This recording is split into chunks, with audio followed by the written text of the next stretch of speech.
A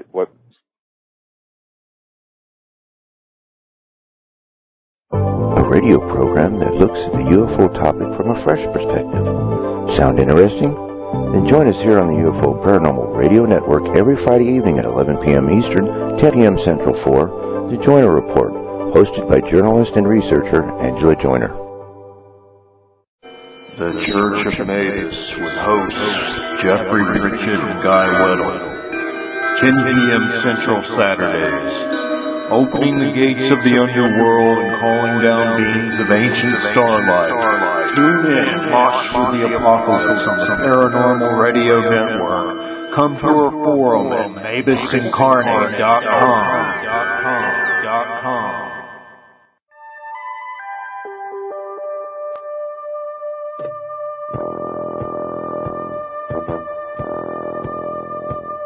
Tune in to UFO Undercover, Wednesdays at 8 p.m. Eastern, with your host, Joe Montaldo, right here on the Paranormal Radio Network.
Welcome to Eye to the Sky, the UFO Synopsis. Now here's your host, Andrew. And welcome to Eye to the Sky, the UFO Synopsis, here on UFO Paranormal Radio Network, also broadcast live on UPRN 105.5 New Orleans. I'm your host, Andrew, and tonight my guest will be Mr. John Burroughs. In July 1979, John Burroughs was in the Air Force, a base security officer at RAF Bentwaters, 80 miles northeast of London, England. On December 26, 1980, Sergeant Burroughs' life was forever changed when he and several other base personnel had an encounter with a UFO at the perimeter of the air base. There was a recent article on the BBC website by a very misinformed journalist blasting the Rendlesham Forest incident and reports made by the witnesses to the event. John Burroughs has graciously agreed to be a guest on Eye to the Sky tonight and to give rebuttal to this journalist statement and the article on the BBC website. And John, welcome, and thank you very, very much for being with us tonight. Well, and thank you for having me. Am I correct in assuming that you were also one of the co-founders of the Facebook page, Justice for the Bentwaters 81st Security Police at Rendlesham Forest 1980? Yes. I started with the blog, and blogs are kind of hard to keep up with, so it was suggested to me to do a Facebook site. And it's done in a way that I actually had helped creating it, but it wasn't done for me, it was done for everybody, because truthfully, just as you said just about this latest BBC report, we have not been treated fairly, and justice has not been done for us. And this site is for everybody, not just for me. I've noticed that. I've been watching some of the postings there, since it started, and especially over the last couple of days concerning this BBC article. And for those who are listening that don't know anything about this article, There is a link to it on my website at eye2thesky.net. That's EYE, the number 2, thesky.net. To kind of start this off, I'm not going to read the whole article. There's just a few lines here that I'd like to read that shows really how inept, I guess you could say, the writer of this article is. Well, I'll let his own words speak for himself. This article is entitled, "The Truth Is Not Out There," by Evan Davis. And I quote, "Let me be completely honest. I do not believe in alien UFOs. Nothing could persuade me that extraterrestrials are hovering above us or getting ready to drop down for tea. It is an issue, in fact, on which I am uncharacteristically closed-minded. There is no evidence you can cite that would make me change my mind. I would always regard it as far more likely that the evidence was planted by Earthlings trying to convince us of UFOs rather than by Martians themselves." And then he later, a little bit further down, goes into saying, "I have never felt any need to read about Britain's Roswell, completely sure as I was that an alien craft had not been seen in the skies over Suffolk. But nonetheless, this week I went out into the woods to investigate." Now, John, I'm sure that this angered you just as much as it did me, if not more. Well, my first reaction was, and I used the word the other day, was pathetic.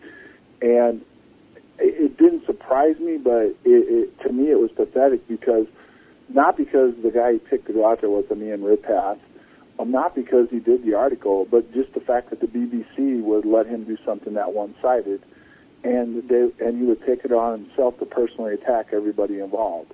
That was the part that got to me the most. I mean, the fact that Ian restated what he's been saying for years on his website and everything else wasn't the big issue to me. It was just the fact that it was all one-sided, and they didn't even give the courtesy to contact any of us. It didn't have to be me. It could have been any one of us that were involved with this and at least give us a chance to go on the record. He just did this one-sided. And it surprises me the most, not the fact that he did it because of what he said his beliefs are, but the BBC even allowed this. Well, and then they went back and rehashed an explanation that has been repeatedly debunked, and that is the Orford Ness Lighthouse. Right, no doubt. I mean, again, that's Ian Ridpath's claim to fame. He's created a website and spent, as the author himself, even though Ian's now trying to deny that, he spent a lot of his career and time trying to attack the guys that were out there that night. And, I don't understand why the BBC would do this. I can understand why skeptics and critics do what they do, but I thought the BBC was fair and balanced, and I thought they allowed people to do both sides of the story. And it's clear in this particular case they didn't, and I don't understand. And as far as I'm concerned, they still haven't responded to why they did it this way. Oh, well, and then there's a write-in campaign, so to speak, organized by yourself and Jim Peniston and many others to get people to write into the BBC voicing their displeasure. Right, there is. And I just posted something. Jim and I did an interview yesterday, and we talked a little bit before it, and we talked after it today. And what we've come to the conclusion is this, and I'm sure some people out there is going to say it's risky or whatever, but Ian Ridpath likes to point at Colonel Hall, myself, and others that we're looking for fame, yet he's the one that has a website that he, who was never even involved in the incident, has created himself and wants to draw attention to himself. So what we have done now is we're planning on going over to England, whether we can get some sponsors behind us and do some conferences or not, but we're willing to come over to England. We're planning on coming over the 28th through the 31st, and Jim and I are going to be out at Rendlesham on the 28th of December, and we're inviting Ian to join us with his BBC friends and have Ian have the opportunity, which he likes to do all the time on his website and run his mouth, and show the world and us how we could mistake what we saw, and he claims was a lighthouse, planets, and stars. I mean, we'd love to have him do that. We'd love that. He's wanted his fame. Now he's got the opportunity. He hasn't responded to us at all. I've sent out the invitation, but we would love for him to do it. He loves to do this, so now take some people that were involved with this, come out and show us and his BBC friends that what we were seeing is what he claims to be. In other words, he can put his skepticism where his mouth is? Sure, why not? I mean, he loves to hit us, cheap shot us. He's really spent the last few years really going after Colonel Hall a lot. And show the world how that lighthouse is anything close to what Jim and I encountered that night.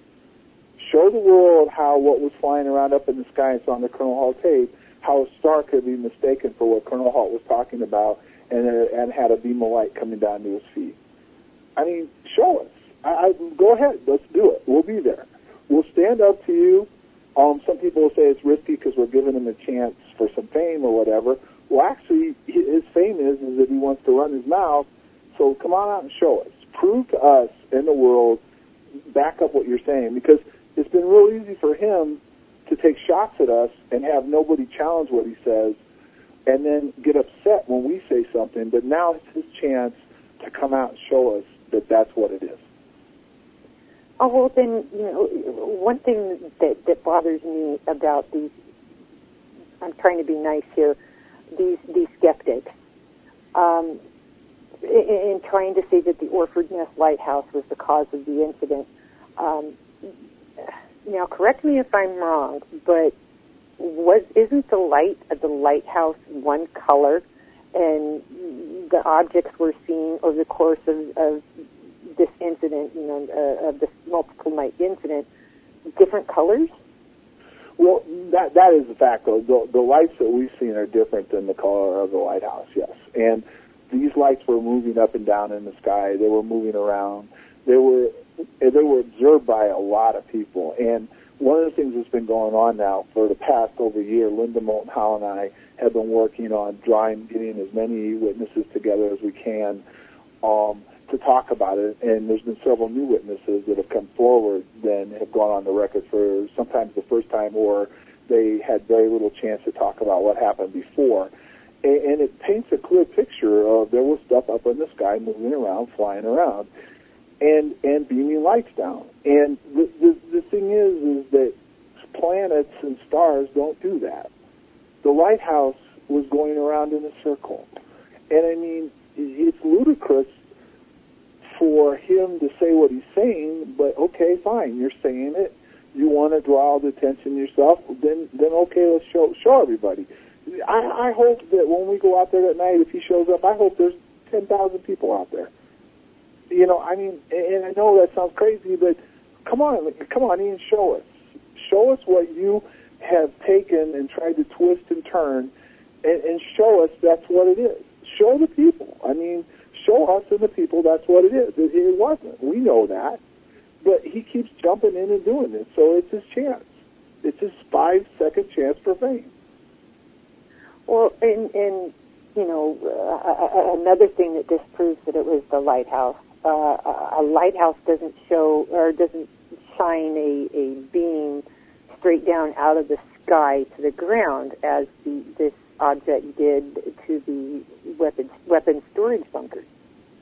Right. There has been people that have said that something beamed down inside the weapon storage area. Clearly, they've said that.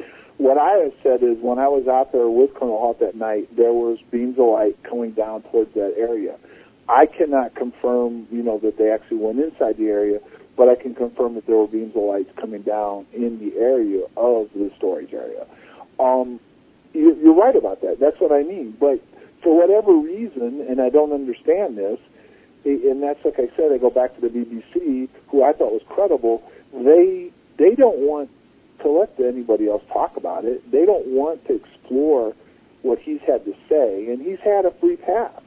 He's had a free pass. Anything he's ever said, he's just allowed to get away with it, and it's never been looked at. It's never been worked over and broken down like he's done to us and other people have done to us. So, I mean, we have just every little thing we say is put under a microscope. It's amazing sometimes. This is true. A quick question from our virtual auditorium. This one's from Gossamer, and he asks, have there ever been any civilian witnesses that saw any of the objects that have come forward? Okay, yes, there has been. There's been different pieces that have been done over the years. The Sci-Fi did a piece, and I believe they identified some of the witnesses. I don't have the names in front of me. And I know that there's a magazine now in England that is going to be doing a piece on Bentwaters in December that has, I believe, somebody that's working the end of having some of the civilian witnesses that saw some of the same things that we did come forward. And I also believe there was a couple books written early on that had some of the witnesses in it, including, I believe, Georgina's book, Bruni's book, You Can't Tell the People, had mentioned some of the witnesses and what they saw. Well, that's cool. The only civilian that I knew of was a gentleman that lived in one of the farmhouses there on the borders of Rendlesham Forest. Right. No, there's more than one. And like I said, I don't have that information in front of me right now, but there's clearly more than one witness in her book. I believe there was a book done by Dot Street, Jenny Randalls, and Brenda Butler, and they had other witnesses that were there that they spoke to. I know the Sci-Fi had one, or at least one, if not two, on there. I know, if I remember off the cuff, there was a couple that were driving home that saw something. There was a guy in the area where we lived that saw something. And you'll see that there was stuff that happened after our incidents even that Linda's reported on. And there's been other people that have come forward that said they've seen strange lights out there in the forest before and after also. So this is not something that, is new or that only one or two people saw. There was a lot of people involved in this that heard and saw something. Okay, there's a comment that's been posted a couple of times now in our virtual auditorium, and I think it needs to be addressed because I think there might be quite a few people out there that aren't familiar with the Rendlesham Forest incident and don't quite understand the full situation that happened on those evenings. The comment is, I don't see how anyone can doubt their word. Like I said before, a bunch of drunken soldiers ought to know what they damn well saw. John, you and I can both tell him, no, you guys weren't drunk because you were on duty that night. Well, right, we weren't drunk. I mean, how's the best way to put it? Because Jim and I have talked about this quite a bit in the past few months. From the very beginning when it happened, we didn't know what we were dealing with. I mean, we went out in the forest and observed something strange. We reported it to our superiors, which, by the way, if you take a look, if you look across the board from the time it happened all the way till now, there hasn't been a single one of them that's come out and said anything negative about us. They've never said that we're lying, that what we're saying isn't true. And one of the things that Jim and I just discussed about that was very interesting, we wondered even why, was that where we were at, we're on certain programs involving what we were involved working with, and we never even got relieved of duty to even to be talked to about it as far as brought in and said you're crazy or is anything wrong with you or whatever. We just continued to go back to work. And the Air Force has never come out, even with Roswell, they came out and tried to say it was dummies or a weather balloon. They have never come out and say anything negative about what's been said or what's been put out there. Matter of fact, the only thing they ever came out and said was, when CNN first started looking into this after the story broke in the early 80s, was that we stand by Colonel Halt's memo. So for us to be, someone to say we were drunk or there's something wrong with us is perfectly ludicrous to me. I mean, we were doing our job, and we didn't ask to go out there as far as we didn't come on duty at night wanting to go out there and have what happened to it happen to us, but we did go out and do our job, and we did report what we saw. Now, I can't help it if people don't like that, and I can't help it if people don't agree with what we saw. But the point is what we're telling you is what happened. Exactly. Another question from our virtual auditorium. This one's from New York, Lily, and she asks,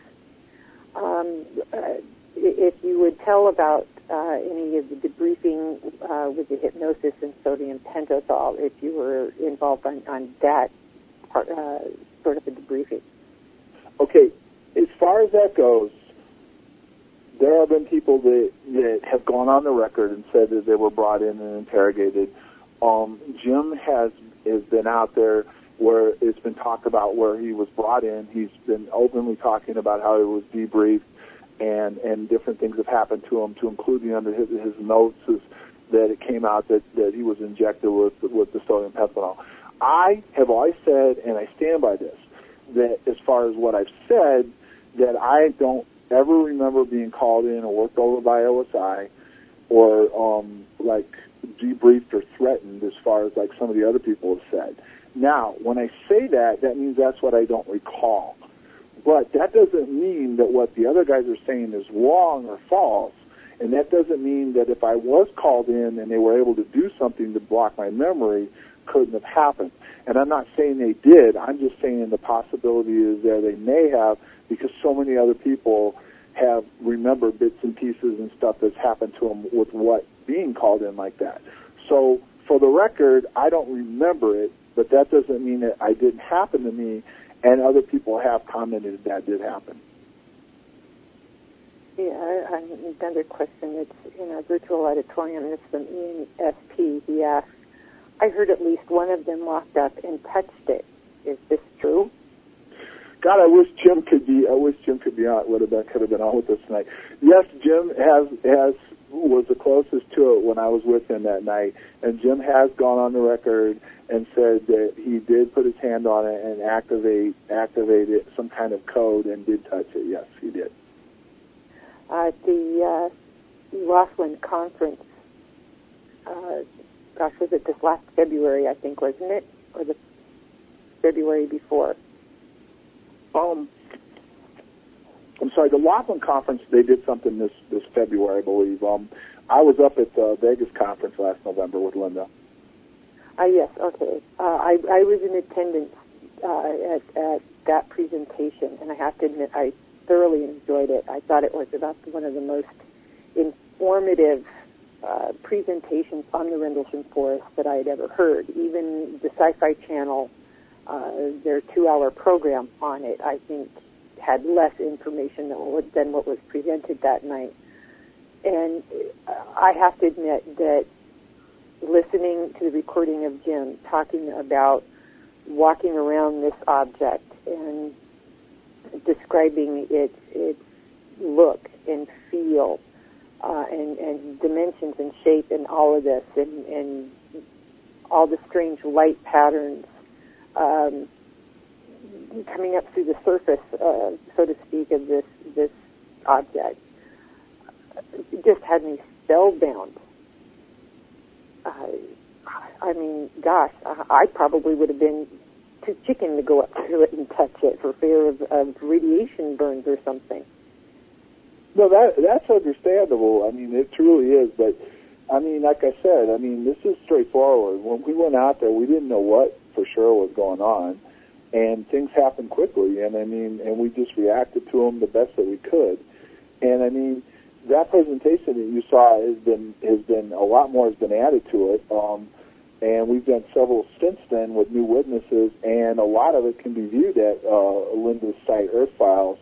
And we just recently did a presentation with MUFON in December in the in July at the National Conference, with even more being added to include a lot of new stuff from Monroe Nevels, who was out there on the third night with Colonel Halt in the Geiger counter and taking radiation readings out there. I was reading that too, and found that quite interesting. Kind of before we go all the way into Mr. Neville's information, at the Laughlin conference, it came out that there was a possibility that you had been taken up into this craft. Okay. So whether you want me to comment on the whole thing? Well, yes, if you wouldn't mind. Okay, sure. This is something that's been going on way before the Laughlin Conference. Matter of fact, that was the first contact I ever had from Chuck DeCaro and Linda Moulton Howe. Chuck DeCaro being the guy that did the special assignments report for CNN back in the early 80s, which at the time it was interesting. It was the highest rated special assignment report ever done by them on the Rendlesham incident. And then Linda was that they had received information almost from the very beginning that somebody jumped up on it, took a ride on it, or something to that effect. And the name that came out was myself, my name. Now, I told Chuck at the time, as far as that particular time with Chuck, I just told him something. I was involved in an incident, but I wasn't going to comment on anything because I was still on active duty and I was completely caught off guard by everything that came down the way it did. But Linda and I stayed in touch over the years. And then for her, after I had some contact with Monroe and, she went ahead and interviewed him, for him to come back out and say that he was told about that too, kind of explains where it first probably started from. Now, what I can say is that I got close to something twice, on the first night and on the third night. Now, I do not have any memory or recollection of being taken up into something, okay? And the fact that it's out there and it's come from many different sources is very interesting, and the fact that I can't remember is even more interesting. And if you go to some of these witnesses and talk to them, which I've been doing quite a bit over the last few months, there are things that people can't remember. And that is an interesting thing in itself. And a lot of people come out and say we're purposely doing that or nothing really happened to us then. But there's legitimate areas where people don't have the same story or what they remember happening or don't remember what the other person remembers happening. And that is the truth. And that in itself says something, too, including also the fact that as Linda's worked on, and most people have not done a lot of work with, is there was radiation out there. At the very beginning, some people tried to make it sound like it was a huge amount, which it wasn't, but there was more than background radiation out there to include the fact the MOD said there was, and the readings that Monroe took and verified. So what was out there in the forest in that area where we were that would leave that kind of radiation? That's true. Reading that article on Neville, and he was talking about how he was using the Geiger counter to check the readings, and that he had to go to the lowest setting on the counter, and at that setting it pegged it. We have another question here from New York Lily, and she was wanting to know if it was true that the night that you and Peniston and Kavanzak were out, that you were out of radio, or you guys were out of radio contact for about 45 minutes. Yes, this is the way it played out. Okay, we had problems with the radios.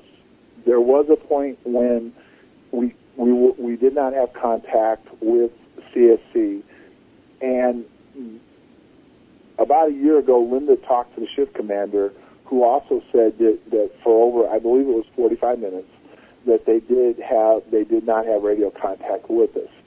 So there definitely was points when they didn't have radio contact with us, and the 45 minutes sounds like a good reference point. It could have been a little bit more, it could have been a little bit less, but there was a point in time when they completely lost radio contact with us.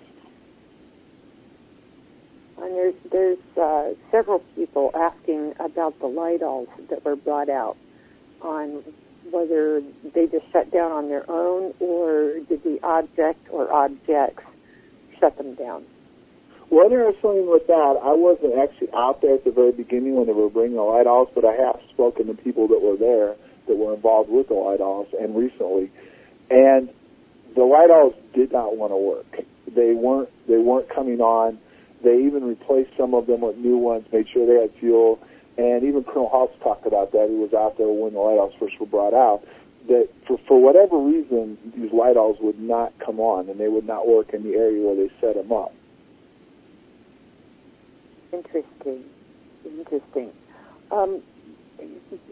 Getting back to Monroe Neville, his job was disaster preparedness response team. And he says that Lieutenant Bruce England had told him that the tower there in London had an object on the radar and had called Woodbridge, asking if they had it too. Is that correct? Okay, now what Monroe was told and what I know that I was involved with on the first night was this. After what we saw, when we saw what we saw in the forest and we reported it and we were working on going out there, Peniston was on the phone with CSC. And what did come up was the fact that Eastern Radar did have contact with something over our area and it disappeared. Now, I'm not sure if Eastern Radar contacted us or if we contacted Eastern Radar, but the fact was that there was verification that something was over the area on radar and disappeared. And for the skeptics and everybody else, one of the reasons why, and if you go and look at Earth Files and you look at Lieutenant Buran's statement, was the reason why we were sent out there was because of the fact that there was stuff lost by radar over our area, and what we saw and some of the colors that we saw, there was a possibility that something did crash out there that could have been an aircraft. And that was one of the biggest reasons why initially we were sent out there in the woods. We weren't sent out there to go look for aliens or UFOs or whatever.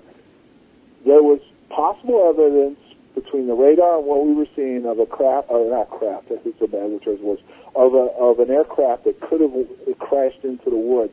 And we were sent out into the woods to see if that's what had happened. Okay, that clarifies that up quite a bit. We have another question here from our auditorium. This is from TRMT, and she asks, am I correct that Colonel Halt is being much more open about the incident now?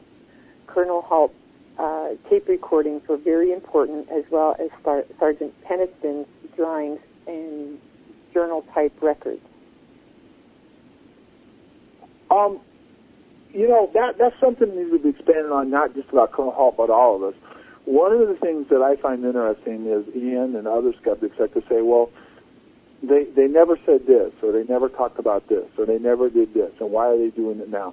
Well, from the very beginning, from the time this happened all the way up till now, all of us have done our best to talk about what we've been asked. If you notice, other than Halt did come out last year and do a press release saying he thought what was out there could be ET in nature, we are the ones that are being contacted and asked the questions. We're not the ones out there blogging about it every day, talking about it every day and everything else. So when we are asked a question, when something's brought to our attention, we'll talk about it. And one of the things that was going on was last year, there was a guy in England that wants to do a movie. He's trying to put together a movie. And I have my differences with him, and I still do. He felt that Colonel Halt's story should be the one that's in it and no one else's. Okay? And I said, well, if you're going to talk about the whole incident, I believe Jim and I, or at least Jim or one of us, should be involved in talking about the first night. But the bottom line was he pushed Colonel Halt to go on the record about what he felt it could be. Now, if you look at what Colonel Halt said over the years in different interviews, he's hinted around that it's unexplainable what we saw, and he doesn't understand what it was. And he just went a step further this time and said he felt what he saw was ET in nature. Okay, so he's just, a lot of what's going on is we're responding to questions. And I don't want to make it sound like at the beginning they weren't intelligent questions, but so long after this incident happened, all we were doing is spending our time trying to justify what we said we saw. And so many people were out there just trying to ask questions and prove that something happened. And it seems like now, after all these years, it's pretty much established in most people's minds that something strange happened to us. and we're getting more deeper and in depth into what it was and what went on, and less about did it happen or did anything really happen out there in the first place.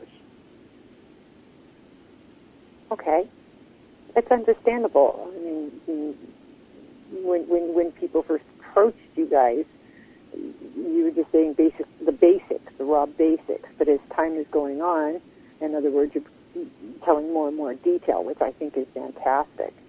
Right, but we're also getting more detailed questions. It seems like I think we've gotten past the stage of most people just wanting to hear us describe we went out to the woods and saw something strange, and they're trying to put something behind what we said happened and ask more detailed questions. And that's a good thing. And I really find it funny that the people that want to be critical of us try to use that against us, that we said this, we said that, now we never said this before, or they want to take one little thing that we said and then take it and expand on it into some kind of a paragraph saying that backs up what they said.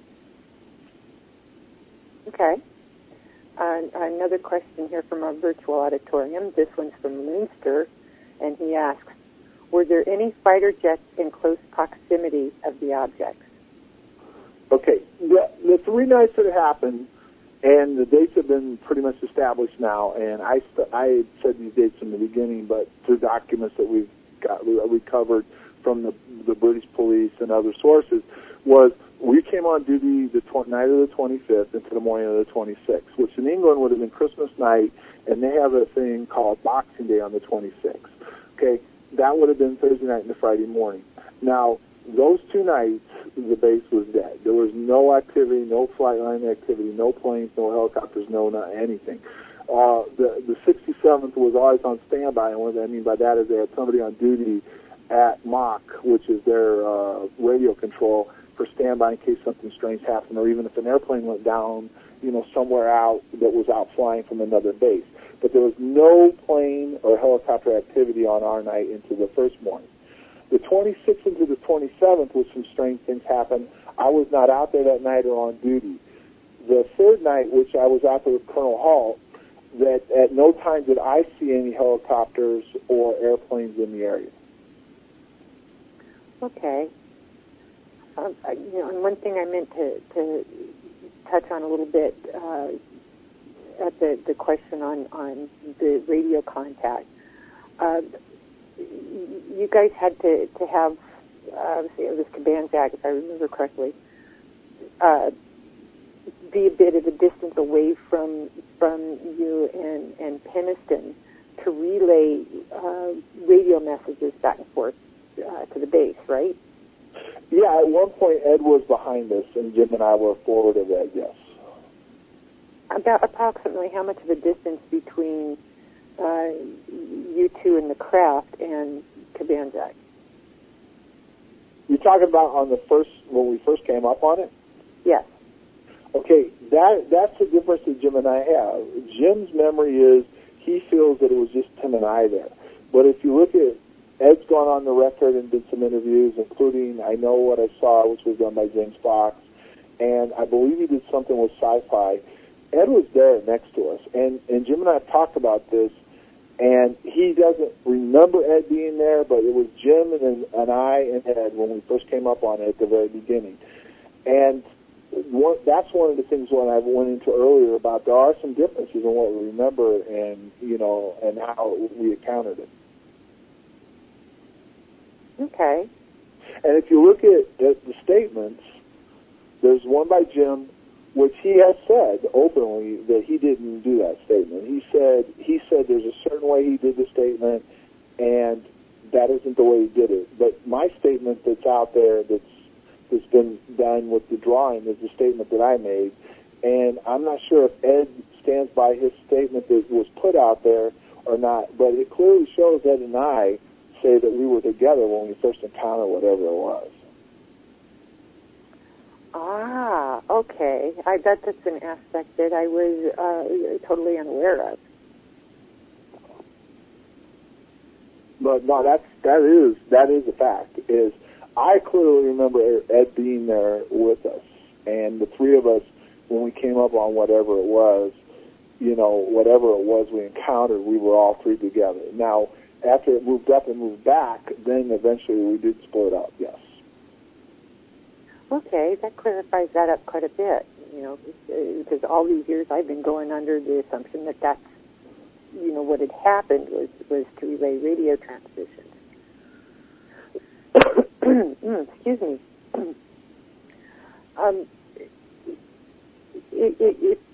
If you could make a statement to any skeptic, it doesn't have to be one in particular, what would you say to them if you could say it to them face to face? What would you say to them? It's pretty easy. First of all of us didn't ask to have happen what happened to us, and we've been as honest as we can. At least I have, and I believe others have, on what we saw and what happened to us. And most of the skeptics, if you listen to what they have to say, don't believe in anything other than what's on this earth. And I accept that. And to be honest with you, and Jim, I believe he said this yesterday, was I did not doubt that there could be something from somewhere else, and that, we could be being visited, but it wasn't something that was on my mind or I was worried about having happen to me. But in saying that, it did. And I just would like to look at them straight in the face and say, what if this happens to you? What if something strange happens to you? Let's don't even draw a line of it was aliens or little green men or anything else. But let's just say you were somewhere where you were involved in something that you can't explain happened to you. And through no fault of your own, and nothing that you did or said tried to bring it out. You just kept quiet about it, but then it was brought out that you were there and you were involved in this. And then you were asked to comment on it. And you openly stated what you saw and what you felt happened to you, and then have people like them come back and attack every single word that we say. They come out and come after us on every little thing. We could make a 5-page statement, and they would take one sentence out of it and try to attack us on it and not say another thing about anything else we've said. And I would like to know how they would feel if it was reversed. I would like to have them think for a minute and have them go through the same scenario we did and be honest to themselves and ask them if they would want to be treated the way they treated us. Bravo. A lot of those guys can be very, very obnoxious and very, very rude. Oh, no doubt. And then they tried to claim that we're looking for fame and money, and yet that if they just came out one time and said they don't believe in what we said and they stand by this reason, then maybe they would have a leg to stand on, is the fact that they're not doing, going out and trying to look for fame or whatever piece they're trying to work on. But they want to say that that's what we're doing when people are coming and contacting us, but then they're out there writing their books, promoting their websites, and going out and talking on TV and attacking us left and right, and then saying it's okay. And they're justifying it, well, they just don't agree with what we have to say, and that they're really not looking for any, credit or fame to all this. When actually what they're trying to do is they're doing a disservice more than we are. We're just being asked on what we saw, and we're trying to explain it. They're the ones out there attacking us, but they don't look at it that way. Oh, exactly. In fact, there's a comment from our virtual auditorium from New York, really, in reference to this BBC article. Her statement was, the author is an economist. Why the heck is he writing about UFOs that he doesn't believe in anyway? Well, that is a good question, and I can't tell you how many people so far have contacted the BBC, but my hope is that what she just said, people will echo and then throw their own 2 cents worth in and ask the BBC why. Why, after all these years, did they decide, and I guess, and I don't know that much about England other than I know the BBC, when I was there and over through the years, was supposed to be a pretty credible source of news, and they pride themselves on this, and I've understood the BBC4 is a pretty good station. Why would they come out and do it the way they did and allow this guy to do what he did? Oh, I agree. Geez. We have another question from our virtual auditorium. This one's from TRMT, and she asks, I thought I remembered John mentioning during the presentation at Denver this month that he and several of the servicemen experienced problems sleeping after the incident. Is that all the question? Yes. Yes. To go into my point, and then I can talk a little bit about Jim and I believe a couple other of the people that have said some things. I definitely have had trouble sleeping. I have some terrible nightmares. As far as, I don't know if nightmares is the word for it. I just have dreams and restless nights. I wake up covered in sweat. It looks like the bed itself, like you can tell it's like all rustled and everything, and by no means don't go down the next line and say somebody came and visited me. But the fact is that I've had some terrific trouble with sleeping and everything else. And I know Jim has talked about how he is on medication for dreams. They actually have him on medication through the VA because the dreams are so bad.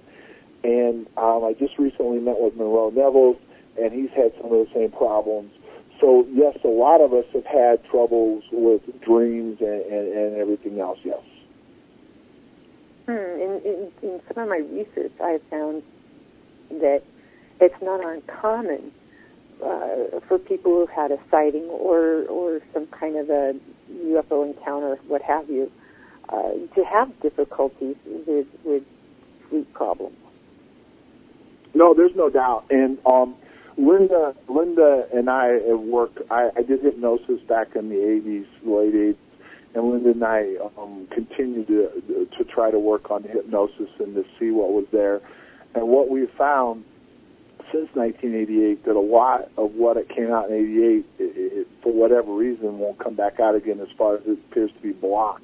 They can't even get through any part to get me to talk about how the incident went on, what took place, where in 1988 I was talking about the incident, who I was meeting and everything else, and at the MUFON, she played about a 7-minute clip of my hypnosis that was done in 88, and most people have said that, and you could tell in the room it was just completely quiet. Everybody was just sitting and listening to it, and I mean, the fact that Jim and I both have gone under hypnosis separately, and this happened when we weren't talking, and we did know each other were going under hypnosis, and some of the same things came out about what went on, was also very interesting. And the fact that him and I both are having trouble with our dreams and sleeping, and so are others, is another thing that's very interesting.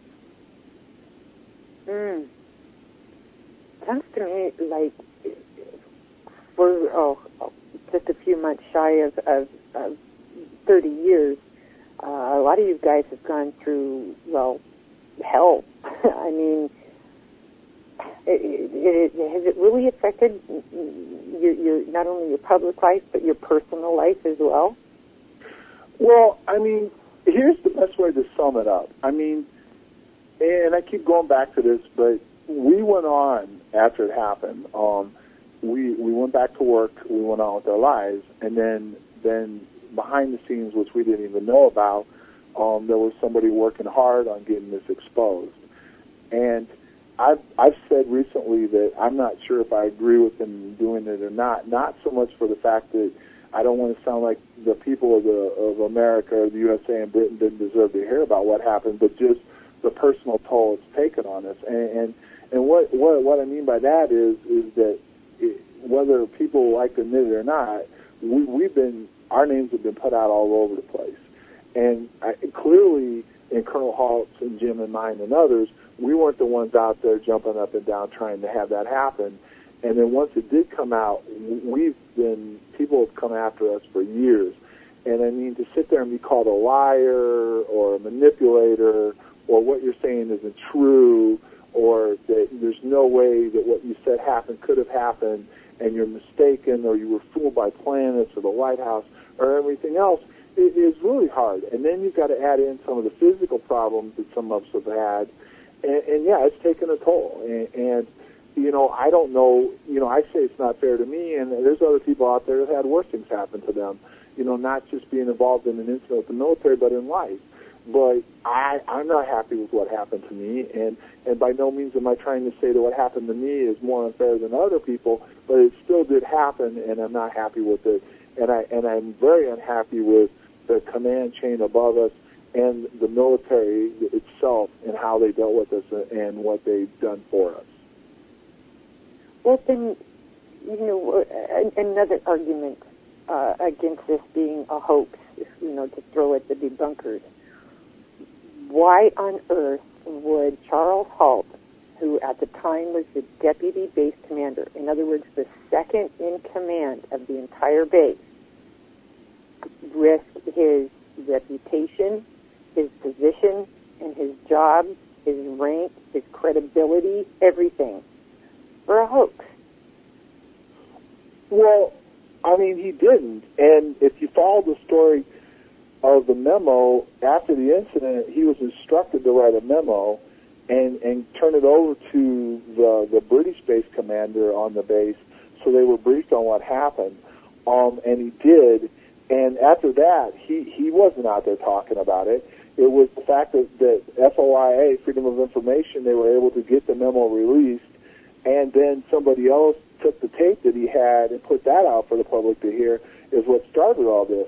And I'm not sure for him, but in my case, after this all broke, I actually got orders and shipped out shortly after CNN started snooping around, but I was instructed by the military to acknowledge the fact that I was there and that I was involved in something, because they didn't want it to appear like they weren't allowing us to talk. But they wanted me to be very careful in what I said, as far as they did want me in uniform, and they did want me out there talking about some of the things that were being said, which honestly at the time I had no idea what was going on. And so therefore he did not want this to come out. He has said that. But in the fact that it did, and the fact that people have taken shots at him, Jim and I and others, the fact that it's been broadcast all over the place, then they also want to say it's not fair that he is out there talking about it and trying to explain what it is and what happened and clear up some of this stuff. So it's like there's people out there that all they want to do is attack you for whatever you do. And those are the people that need to be stopped. And people need to do what they're doing. Contact the BBC. If they're going to do a story like they've done, then put both sides out there and give people a chance to hear both sides, not just one. Exactly. We have about 4 minutes till we have our top of the hour break. See if we can squeeze this question in. This is from Gossamer, and he asks, I know Nick Pope has often stressed the importance of the Rendlesham incident. Has John had the chance to talk with Nick about the case and what the MOD has on file about the case?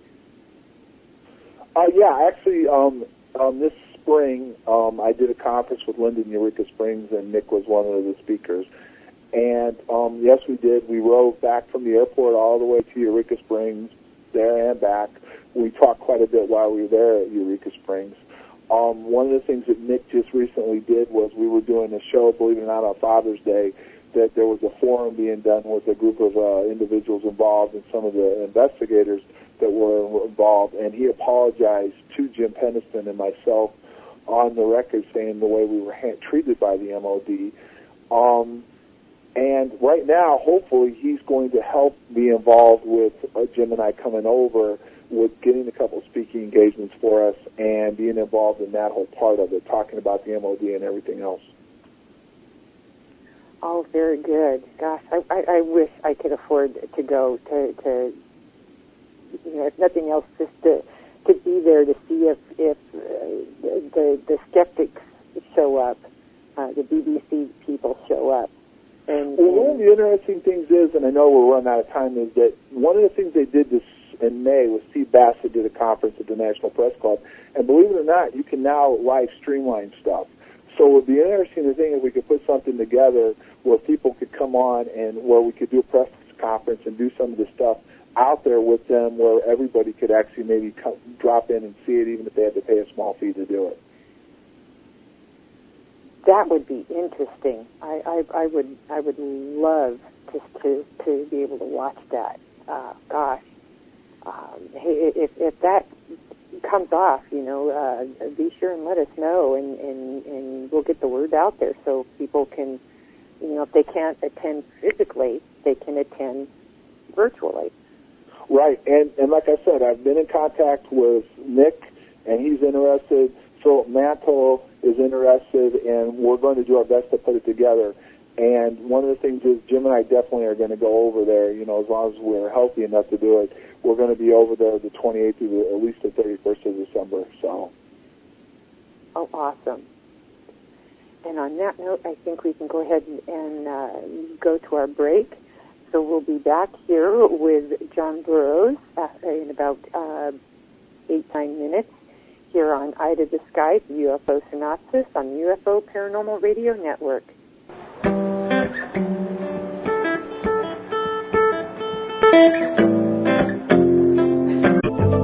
Sound interesting? Then join us here on the UFO Paranormal Radio Network every Friday evening at 11 p.m. Eastern, 10 p.m. Central for The Joyner Report, hosted by journalist and researcher Angela Joyner. The Church of Natives with hosts Jeffrey Pritchett and Guy Weddle. 10 p.m. Central Saturdays. Opening the gates of the underworld and calling down beings of ancient starlight. Tune in and march through the apocalypse on the Paranormal Radio Network. Come to our forum at mavisincarnate.com.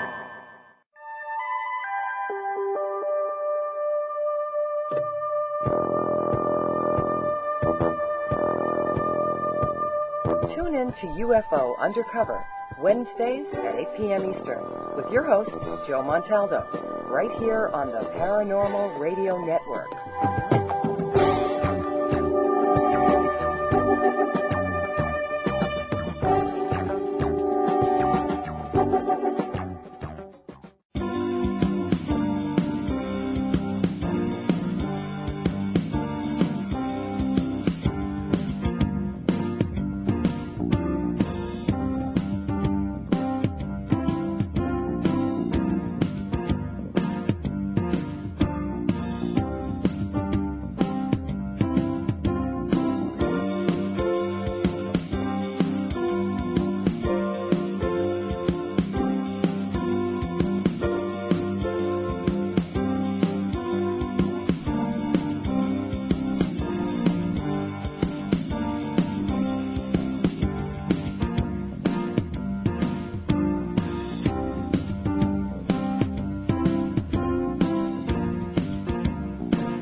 Welcome to Eye to the Sky, the UFO Synopsis. Now here's your host, Andrew.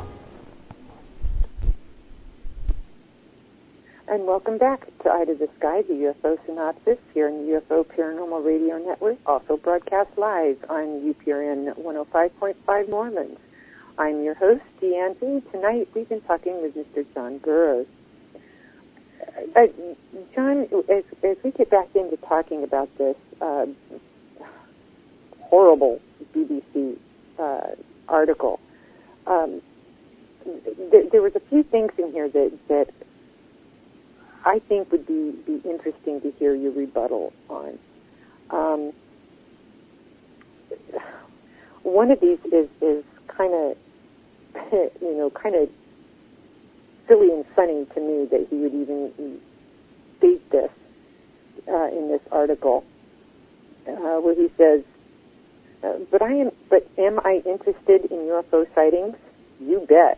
I love them in the films and documentaries you find on the channels in the lower reaches of your television electronic programming guide. Until this week, that was the only place I had heard of the Rendlesham Forest incident of 26 December 1980. Is it just me, or does it sound like he's comparing this to an old sci-fi movie?" I guess, yeah, you could look at it from that way. The interesting thing would be for him to come on and go on the hot seat like we have and explain why he decided to do this piece and why he picked out Ian Redpath, why the BBC in the first place wanted it done and allow, like people said, he has no background in doing anything like this, why they came out after us. I mean, you could say, well, this is the 30-year anniversary and people are showing a lot of interest in it and all they're trying to do is kill it, which, you know, they may have thought this is what was going to happen with it, but it doesn't appear to be. It looks like it's got more people interested and fired up on it than it ever has, and they may have done us a favor in that case. But, yeah, he's definitely taking a shot at us, but, you know, it wasn't even, is that the best he's got? It's not very good. Oh, well, that goes along with this next statement. He says, well, I'm not reading the whole thing, of course, I'm just picking out the few stuff here and there that I think is rather kind of insulting. He says, they saw a light fall from the sky and thinking a plane might have crashed, ventured into the woods. There they saw a flashing light in the trees and lights in the sky, vintage UFO stuff. But should we believe that there is any mystery to the episode? Well, that's interesting. It's clearly he's trying to, you know, he's trying to make us look bad and he's taking shots at us. But that is not what Jim's talked about, what I've talked about, what Ed's talked about. And we clearly saw something come down into the forest, and we clearly went out. But it's very clear that either he is chosen not to look at the incident at all and just make fun of it, or what he has looked at has scared him to the point where he's afraid to give us a fair chance, because he clearly didn't even try to talk about what we said we saw and what happened. Oh, and he was going on to talk about the Orford Nest Lighthouse and how this Mr. Ridpath had said he was certain that was the reason or the origin, so to speak, of this whole thing. I'm sorry. Go ahead. Oh, go ahead. Well, what I found is interesting, and I'm going to say this because I've had emails from Ian Ridpath, from Dave Clark, who's been involved in this, and Ian has gone as far as saying I'm a credible witness, okay, and I believe in what I saw. And yet, they want to attack Colonel Halt. And something that Jim said yesterday, which I wasn't aware of myself, but the fact is, number one, there's a tape. And the tape is out there, and it's real time. And anyone that hasn't listened to that tape, or just heard some of the tapes that are out there that aren't very clear, try to get a hold of the clearest tape that's out there. I just got a hold of one that's actually been copied on a DVD right off the tape that Colonel Halt made. And if you listen to his voice and the guys involved out there, they're clearly shook up by something. And according to Jim, Colonel Halt was a combat controller in Vietnam, and his job was to direct aircraft in and out to sites and use binoculars and do all that kind of stuff. Now, I'm saying this from what I was told by Jim yesterday, and they're trying to sit there and say that a guy that went all the way up through the Air Force was a lieutenant colonel, and I want to clear up something you said was second in command of the base. Actually, the main person that's in charge of a base in a wing that size is actually the wing commander, which would have been Gordon Williams. Second in command would be the vice wing commander. The base and deputy base commander are like mayors of a large city. They fall below the wing, but they are important. I'm not trying to downplay that. But the main people, the big shots that were in charge were the wing and the vice wing commander. But he was out there, had been involved in this kind of stuff, and had something come over the top of him and beam a light down at his feet. And he's describing this as happened. And that's where I told Ian flat out, you've lost me. You know, you're going to sit there and try to explain that away with that he was looking at a star and he was fooled by it. And that's what this guy with the BBC is trying to do. And it would have been okay if he would have said, I've talked to Colonel Hall or one of the other people involved, this is what they have to say, and after hearing what they have to say, I don't believe it for this reason. But he just went out there on his own, which I'm interested to find out why he would take the time to go out and go in the forest like this with Ian Rithoff, okay, and do this and not let a single person who was out there, and Ian wasn't out there when it happened that night, okay, and have a chance to respond. To me, I call that pathetic because he's scared. He's scared to let us come out and talk about it. And I don't understand why. And I don't understand why the BBC would take the time to let him do this and try to make it look like a joke like they did. I have to agree with you, especially on Halt's tape recording. I've heard it many times. And if you listen to it, you can hear the excitement, the adrenaline pumping in his system, so to speak. You can hear it in his voice. You can hear, just about every range of emotion going through him. Surprise, right, and fear, at one point amazement. you can hear him saying, "This is unreal," and you can hear, and I'm sure, he doesn't probably want me to say this, but you can hear fear in his voice. And exactly. My question, first of all, would be to Ian, and I'm sure he'll come up with a smug remark like he always does, because that's the way he is. But why would a guy be out there and do that so that he could be ripped apart like he did? What would he gain from it? What would the Air Force gain from it? What would anybody gain from it? Okay? And again, Chuck Halt wasn't the one that released his tape. It was released by somebody else. And then Ian loves to come back and say other people have made fun of what went on. Well, those are the same people that won't go on the record and say anything, won't do an interview, and they weren't out there. So I find it funny that people that weren't out there wanted a cheap shot us so bad. Well, and another thing that I think shows the stress factor of what, Peniston was going through when the three of you were out there. Looking at his notebook, his handwriting it starts off calm, cool, collected, and readable. And the further into it gets, the shakier his handwriting gets. And the further in you get, it gets almost unreadable. Right. He's shaking so bad. Right.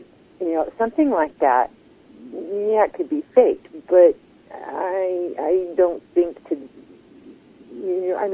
seeing the beginning handwriting and the end handwriting, I don't think so. I don't think right. he was faking it. No, I know that's true. It's very true, and every little thing that's out there, they want to attack it. But the fact is that there's so many people that have gone on the record now that have said that they were on duty, that they heard radio traffic, they saw things in the sky. There's a guy that came out that lent his head out there. He was in the WSA tower on Halt's night, and he went into a description of how he saw an object hovering over the forest for quite a while, and blue or white lights. And I'm just trying to remember exactly how he put it. So if I'm not exactly right, sorry. But there was lights coming off of the main object shooting down into the forest. And, it's so clear that we had something strange happen to us. And what I find, like I said, I keep going back to this, is the fact that some people just can't deal with the fact that we were out there and we had a crazy or strange encounter. And then a comment that New York Early posted in our virtual auditorium was something that we touched on briefly during the break. She says, and then there was the most ridiculous explanation. The cart of burning manure. That one really stunk, pun intended. Yeah, that came out last year, and there was I can't give you exactly which papers covered it in England, but it did come out, and they have some kind of wire service, I believe, just like we do the AP or UPI or whatever. And it was written and it was ran and it was in different newspapers. And what happened was that some guy from the Ipswich came forward and said that he drove a truck out there with manure in it and lit it on fire, and that was all the crazy colors that we saw.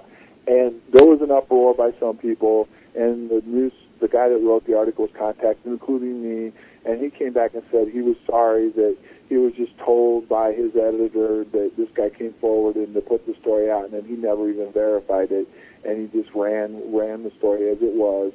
And I don't want to say they didn't retract it for sure, but I don't believe they did, and I don't believe they ever said anything much about how the story was misleading or anything else. And that's another thing, that people are given a fair shot at us and try to tear apart what we say, but somebody can come out and make a crazy claim like that, or another guy, his name is Kevin Conde, that came out and tried to say he was out there playing a practical joke on us, driving around in a police car with his police lights on, his light flashing. And I say this because it happened a few years ago, but I don't even believe he was on duty the night of the incident itself. And right away, Ian and all his buddies jumped on this and said, well, the case is solved. There's been so many times where they've come out and said the case is solved by something like what Kevin Conde said, by, the guy with the manure and everything else. And even after it's proven completely wrong, it's still allowed to be out there. And, and they think that's fair. They think that that's truly fair, and they don't have any reason to come back out and say they were wrong or apologize or anything else. And I mean, I almost guarantee you that this guy that wrote this article would not apologize to us for what he said. And if it was reversed on him, I don't think he would like the way we've been treated, and he wouldn't like to, in other words, he wouldn't like to be treated the way he's treated us and the disrespect he showed us. I agree.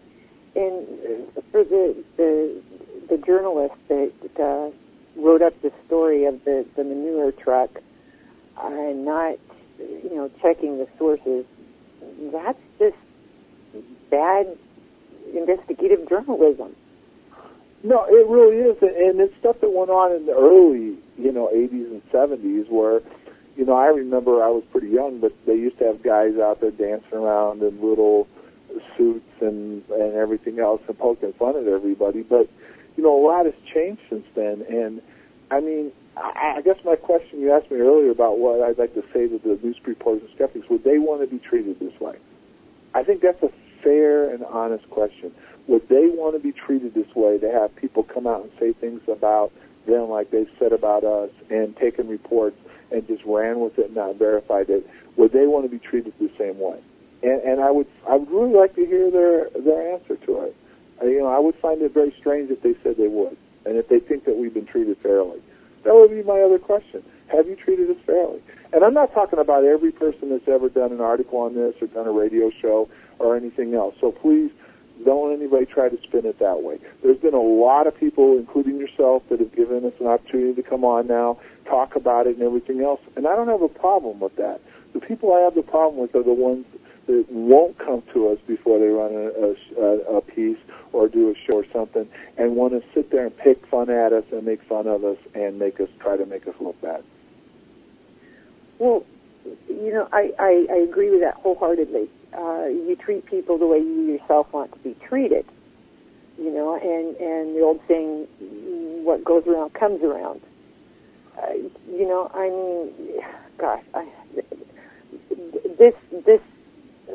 What's his name again? Evan Davis is really doing journalism a disservice. Big time. Well, there's no doubt about that, and I agree with that. But one of the things I made a comment, I believe it was yesterday on, in some ways, they're allowed to get away with it. And I'm not trying to pick on all the people that have come out in support or are listening now or will listen or look into this later. But if you look at the media, a lot of times, just for an example, I use this: the guy that jumped out of an airplane at the beginning of the week got mad and jumped out of an airplane, went down a chute that definitely endangered people. It's clearly that he did that. Took 2 beers, took off, stormed off, and went on his way. He got a ton of coverage, and the coverage at the very beginning was all positive, and now as they've looked in deeper, it may not be what he said it was. And somebody created a Facebook site that got 200,000 people to follow this. Yet here we've got an incident that happened, and it's clearly that it did happen, and there's a memo out there. We've got a tape with it happening, and like Lord Hill Norton said, that was the Lord of the Fleets in England, that it was clearly had to be of defense significance. And yet, and I'm not cutting down every person that's joined or listened or anything else, but the people who haven't, we've got 2,500 people that have shown interest in this case.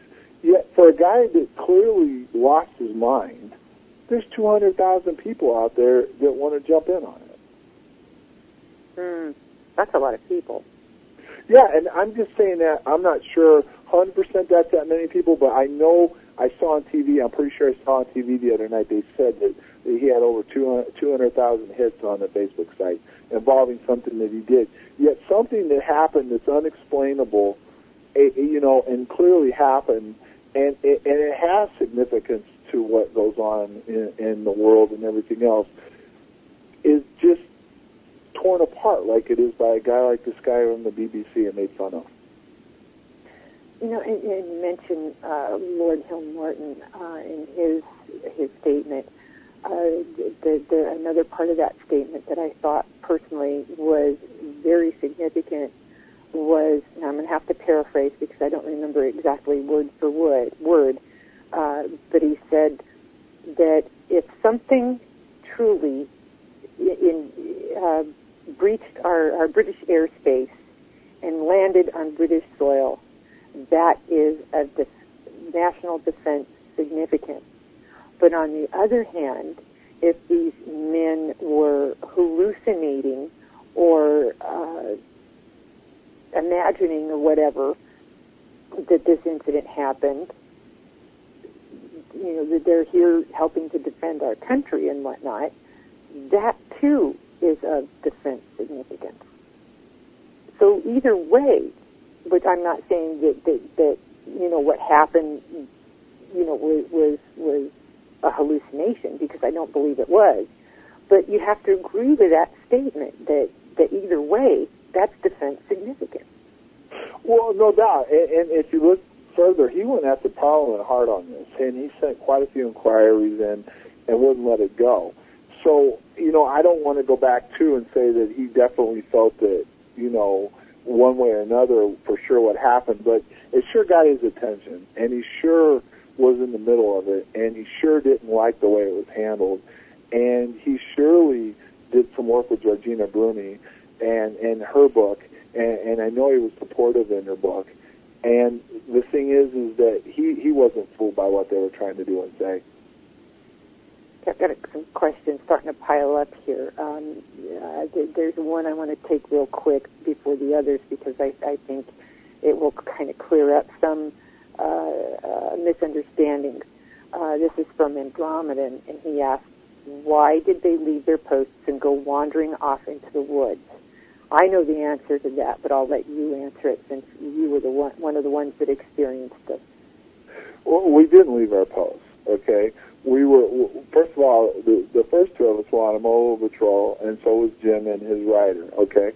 It's clear, and it's been backed up by Lieutenant Baran's statement, that we observed something strange. There was contact on radar, and whether or not they contacted us or we contacted them, it was clearly that there was something there on radar.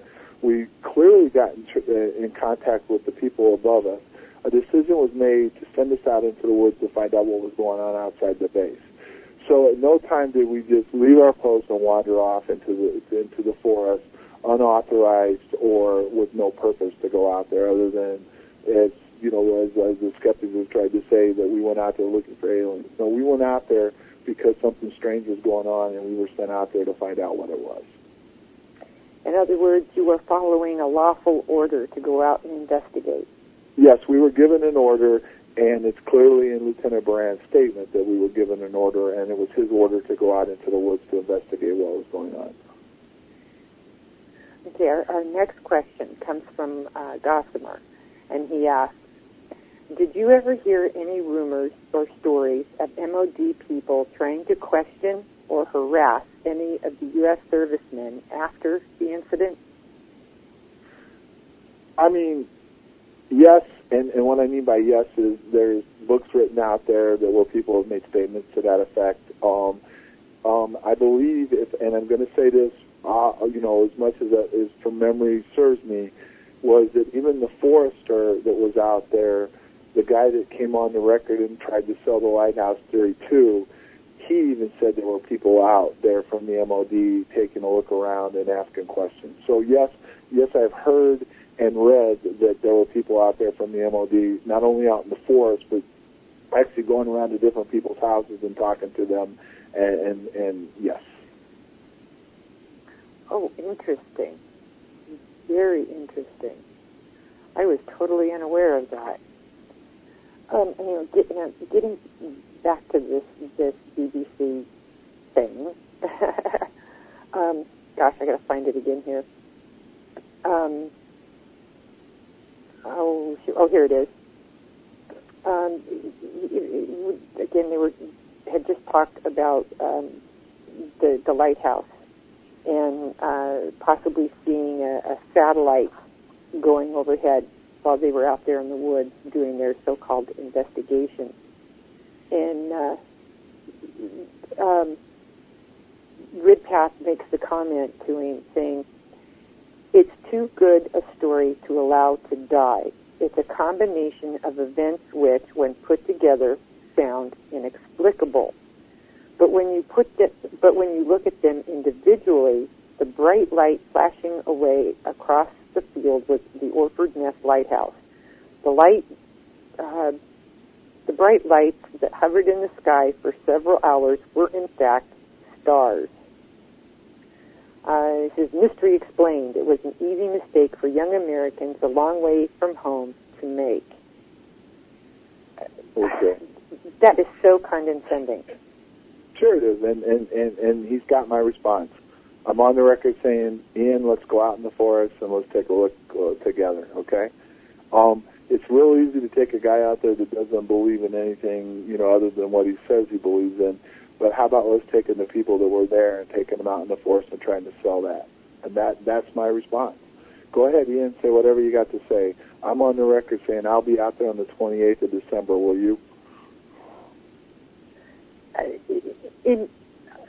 Another question from me concerning the lighthouse. Hasn't it since been proven that there is a board or a metal panel or whatever on the landward side of the lighthouse to prevent the light from going across the landscape, so to speak? I've seen different people talk about that, different things about how the way Ian's tried to spin it is impossible. And it very well could be true, but, what I have said, and I'll say it again, I've never been out in the forest, as far as looking back at how it happened to us since I was out there those 2 nights, or the 3 nights it happened, the 2 nights I was involved. And I'm going back out there, and from what I've been told, and I haven't been back, but the forest is pretty much close to what it was like when we were out there 30 years ago, because they had a massive storm hit it shortly a few years after our incident and take it down pretty bad. But from what I understand, the forest is close to what it was like before, and I've also been told that the lighthouse is going to be deactivated in the next year or two. So, like I said, I'm willing to go out in the forest and stand there right where, go as close as I can to where what happened has happened, and I'm willing to stand there and take a look and see if the lighthouse is actually coming through and will give the effect that we said we saw. I'm willing to do that. I'm willing to go out there and do it, okay? And I'm also willing to go out there and have them show me how the planets and the stars supposedly fooled me, and I'm really waiting to see a star beam of light down at my feet. That's what I'm really going to wait for. Okay. Have you been able to get this challenge, I guess you could call it, to him? Have you been able to get a written proposal to him? Yeah, there's a forum that Ian's on, and as a matter of fact, he made some statements yesterday on, and even this morning over there. And I put the challenge out to him. I said, Ian, let's settle this man to man. Let's go out there. Jim and I talked about this. Jim's going to be out there with me. We're willing to meet you out there that night and go ahead and have this happen. Now, he may have responded back since the last couple hours, but up until the time I came on your show, he had no response. And I know he was on looking at my statement, because you can see who comes in and out. and he was clearly on there looking at what I had to say with no response. And not only am I saying that to Ian, but I'm willing to go out there with the BBC too. And I'd love to have the guy that wrote the story that gave none of us an opportunity to talk about what happened to us come out there with us.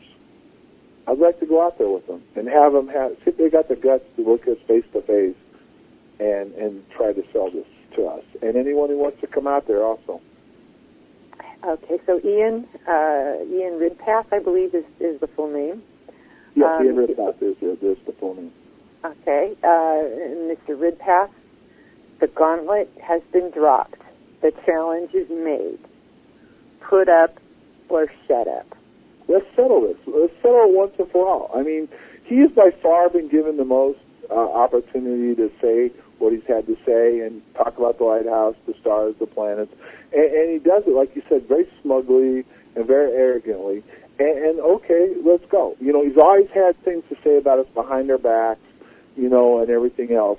So now's the time. And it needs to be done for another reason, because we'll all be there. It won't be him and I and Jim standing there alone. I want other people out there, because then he's not going to be able to come back later and say, well, this or that. It's going to be for everyone to see. I mean, it really is. And I'd like to see if the BBC's up to the challenge. I still want to believe that they're a credible news organization. I really do. I agree with that. You know, I think it's deplorable that they let him put this kind of garbage, out there. But and I want to say one thing. I'd like to thank everybody that's responded on Facebook. Everybody that's been there, all 2,500 of you. Believe me, when I said the other day about 200,000, every one of you is important, and I appreciate everything you've said and done and told your friends about and got more people involved. And I really, really, I say this myself, and I'm sure everyone else involved in the incident appreciates everything you did, and by no means am I undermining or trying to underestimate the 2,500 is not enough. It is great. It is awesome, and I hope we can get it up to 10,000 or more, okay? Because the more people we can get to take a look at this incident and understand that the guys out there doing their job that night were treated unfairly, and what they're trying to sell isn't fair, and it's wrong, and blatantly some points just outlied, the better we can. And this is also not only for us that were involved in this, but for anybody else that's ever had anything that's happened to them that's unexplainable and has taken ridicule from the skeptics and anybody else. I mean, there's been a lot of guys in the military that had stuff happen to them that have taken a lot of abuse for what they've had happen to them. There's been a lot of people out there that weren't in the military that's had the same thing, and they've had to live through the ridicule and embarrassment and everything else, and the personal attacks on them. And this is not just for us, it's for everybody. And the more people that come to realize that we're not being treated fairly by our governments, and not just in this and in other things, and will stand up and ask for a change, the better it'll be. Hey, we've got a couple more questions here waiting on us. This one's from Gossamer again. He asks, when you were stationed there while in the service, did you ever see the light from the lighthouse at any other time? I was on the gate at night and right after the incident, and let's put it this way, if I ever saw the lighthouse at all, it wasn't in the way that what we saw happen to us. To sit there and say I never saw the beacon of the lighthouse ever, I can't remember whether I did or not, but what we saw that particular night was not the lighthouse. And one of the things I've always said was, Sergeant Steffens asked me, because I'd been there, that I'd ever seen anything like that before, and I said no, and I hadn't, and I never saw anything like that afterwards either. And I was still there for about another 6 months or 7 months after the incident. And another question concerning the lighthouse. This is from Carl, and he asks, most beacons and lighthouses can be identified from the frequency of the flash and the color. So I'm from what I understand, he's asking, was the frequency of the flash and the color anything like what the lights that we're seeing out in the woods? No, not at all. No. Okay. Very good. And this one is basically, just a comment, but it made me think of your encounter with Peniston. Andromedan was asking how come there's never any ET footprints like Bigfoot. One thing that a lot of people don't realize is the object that you and Peniston and Kabanjag saw left traces on the ground. Yeah, there was some damage to the trees.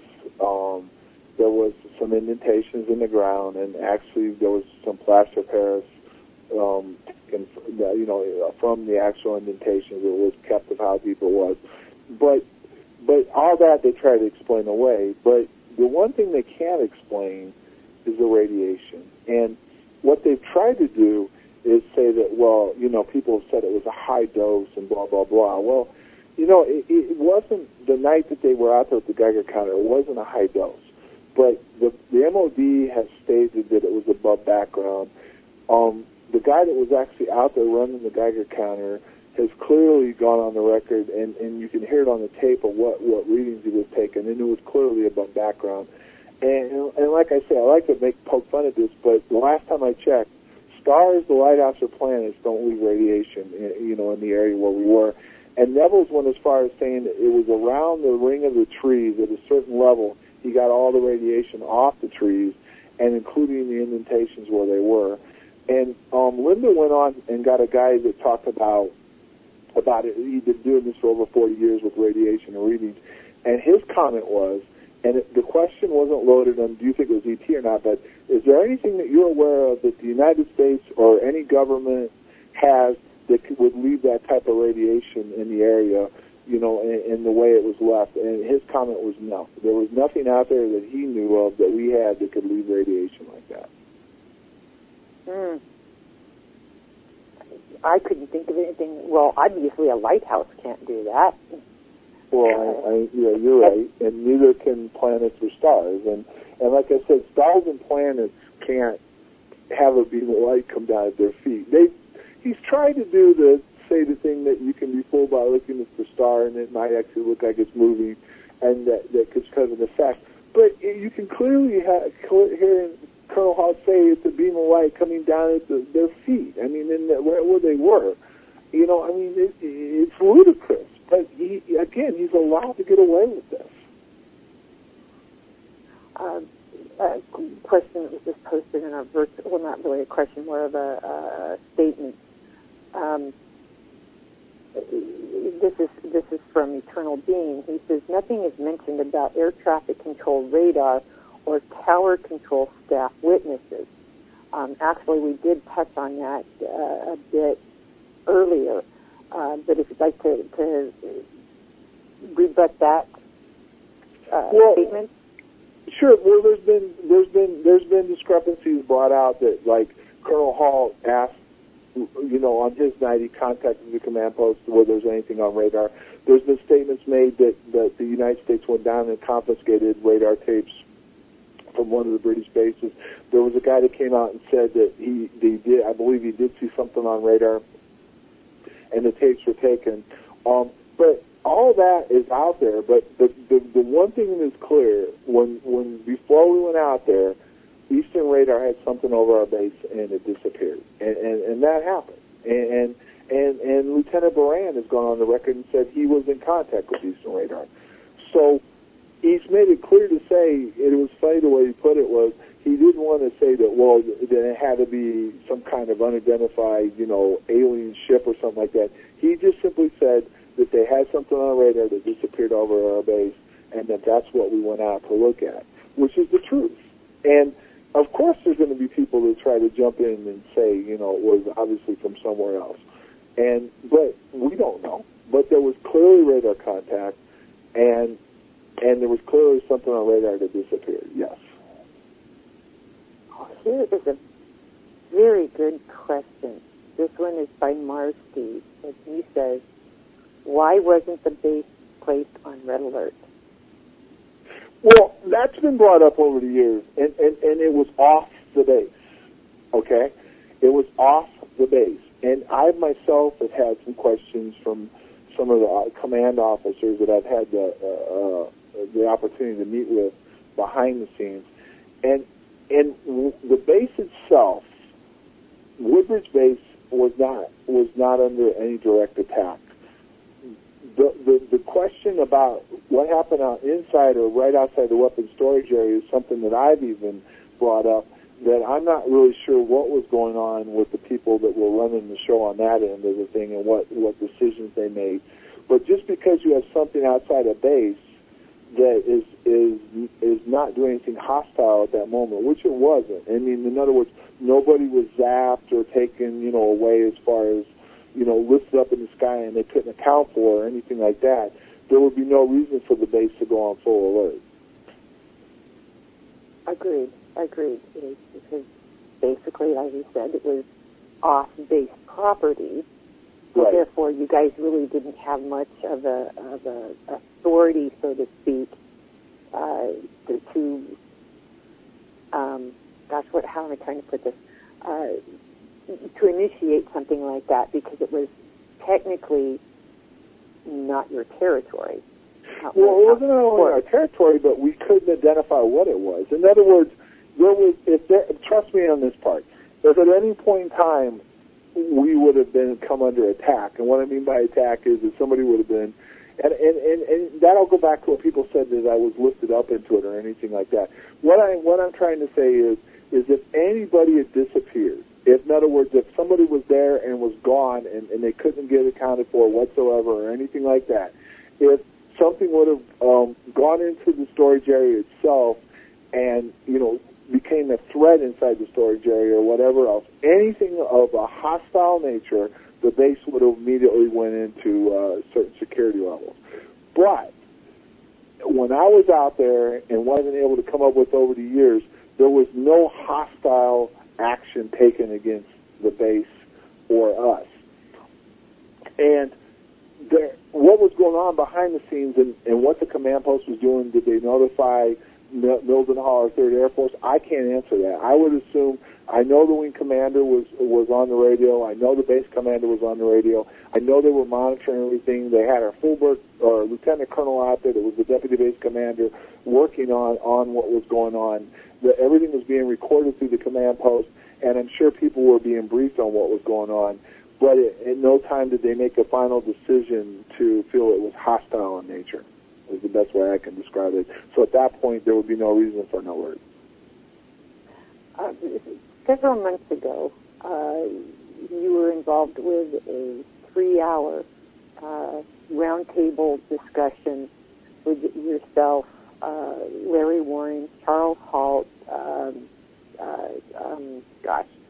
Peniston, and I forget who all else was on. That was the first one you guys did. I was able to listen to that one. I keep meaning to listen to the second one because I'm hoping it was just as good as the first one. Is there any plans on doing another roundtable discussion like that? Well, what happened was I wasn't involved with the first one. I was actually, and Nick was there too. We were in the Eureka Springs, so we had a recorded, interview done that I don't even think I played, but there was other people on. The second one was Father's Day, if I'm not mistaken, and it didn't go off very well because they had so many technical difficulties where things just weren't working right. The third one was canceled, and I believe there's something coming up at the end of this month, and Linda's going to be on, and it's going to be a 2-hour segment, and I have been asked to come on at one point during the segment and talk about some of the things, and I believe Steve LaPlume's going to also come on. And I'm saying that as of now, that's what I've been told, but I don't think anything officially has come out yet. But yes, and she's going to be talking a lot about what she's worked on and the new witnesses and everything else that have come forward. Oh, cool. I'm looking forward to that. Because, getting all you guys together like that to talk about it really helps to educate us that weren't there. And I applaud you guys, being brave and coming forward and doing that. let's see, we've got about 4 minutes left. We have to sneak in this question real quick.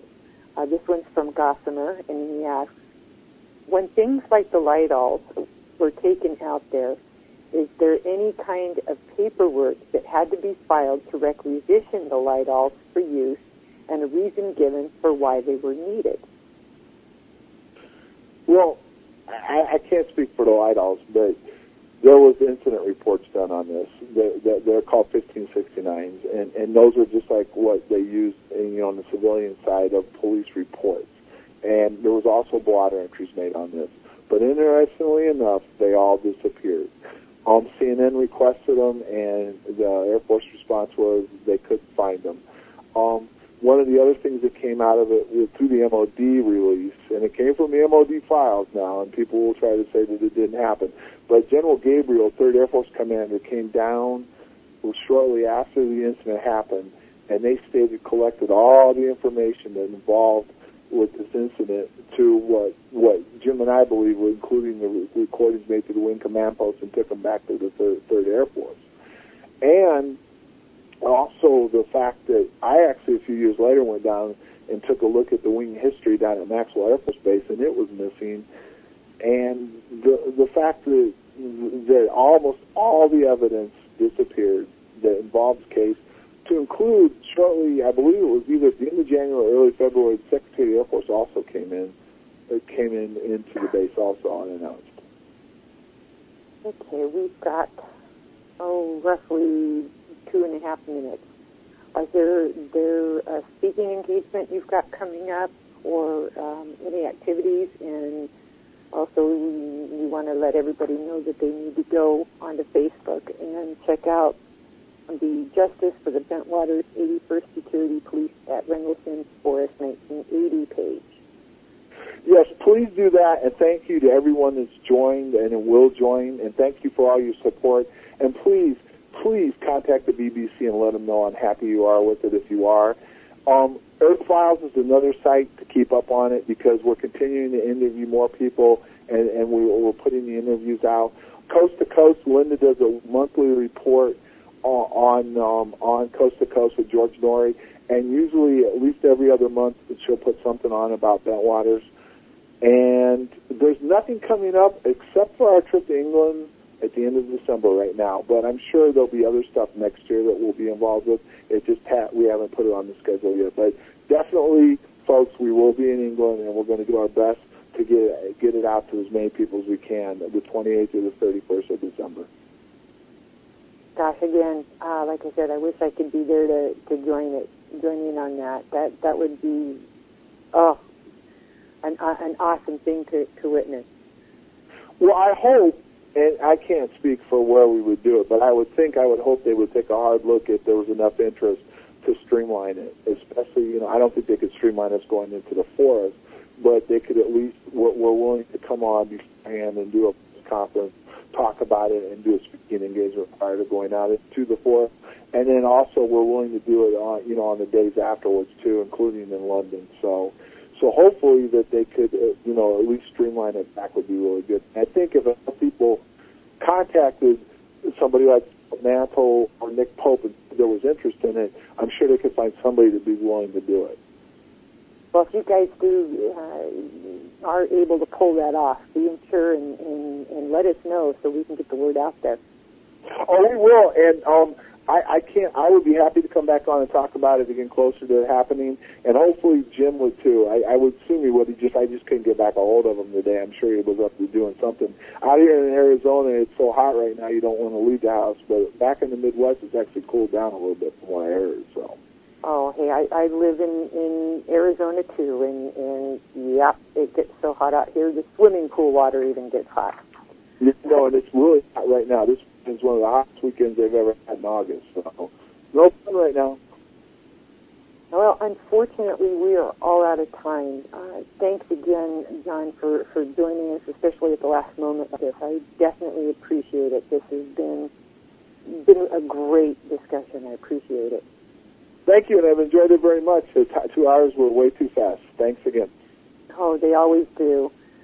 Well, that's all the time we have for tonight. I want to thank everyone for tuning in, and also thank all those who joined us in the Pal Talk Auditorium. It's been a great bunch tonight. I'd like to mention, too, that if you'd like to keep up with the low-fee Fortune West website, it's at www.fortuneswest.com. And stay tuned for Voice of the People, tonight hosted by guest host Brenda Greensdale, and tonight her guest is Robert Duvall. And please join us again next Saturday for Eye to the Sky, the UFO Synopsis. Until then, keep an eye to the sky. Good night, everyone.